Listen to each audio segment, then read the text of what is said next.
What's going on, y'all? It's your boy KC Fowler, one half of the Fowlers podcast, host of the Melanin Warriors podcast, bringing you yet another Melanin Warrior, Walter Tull. Now, this particular Melanin Warrior came from one of my comments from the very popular Bamber Bridge episode. It came from Captain Black Utter 01. Shout out to you, man. Thanks for watching. So let's go ahead and jump into this. Walter Tull was born on April 28, 1888 in Folkestone, England. He began his education at North Board School, now called Medela Primary School.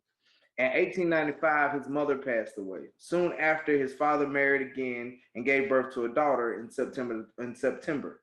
3 months after Walter's father passed away, since the mother was having difficulty raising 5 kids, the local minister recommended that the 2 boys, Walter and Edward, be sent to an orphanage. You know, they grew up, and after a while, his brother was actually adopted into the Warnock family. Let's fast forward a little bit. So at the age of 21, Walter, who was a talented soccer player, was signed to a first division soccer team, the Tottenham Hotspur, at the age of 21, making him the first mixed heritage or melanin person to play soccer in Latin America. Soon, World War I broke out in 1914, and Tull became the first Northampton player to enlist in the British Army. He served in Duke Cambridge's Middlesex Regiment. There, he rose to the rank of Lance Corporal and fought in the Battle of Somme in 1916. So on May 30th, 1917, he became one of the first melanin infantry officers in the regular British Army. When the 1914 Manual of Military Law excluded soldiers that were not natural-born British subjects or European descent, the melanin officers became a special reserve unit. Tull fought on the Italian front line from November 1917 to March 1918, and he was praised by Major General Sidney Lawford.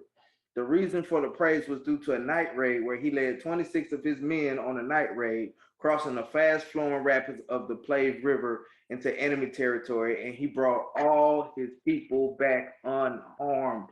That was like something in World War I, World War II, just any war. You know, you're doing a night raid in an enemy location and you bring all your people back and not even one single person that's wounded, that speaks volumes to his leadership. You know what I'm saying? So let's continue. Tull and his battalion returned to North France on 8 March 1918 and was unfortunately killed in action on 24 March during the First Battle of Bapaume.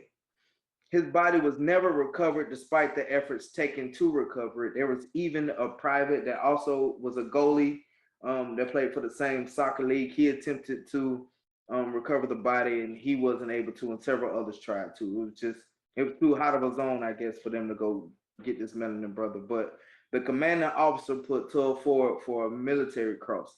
However, the Ministry of Defense has no record of this recommendation, and they say it's due to a fire that took place in 1940.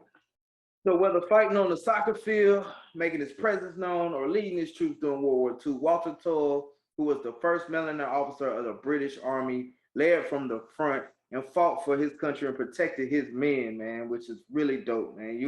You guys do not understand the magnitude of the feeling that soldiers get when their higher ups lead from the front.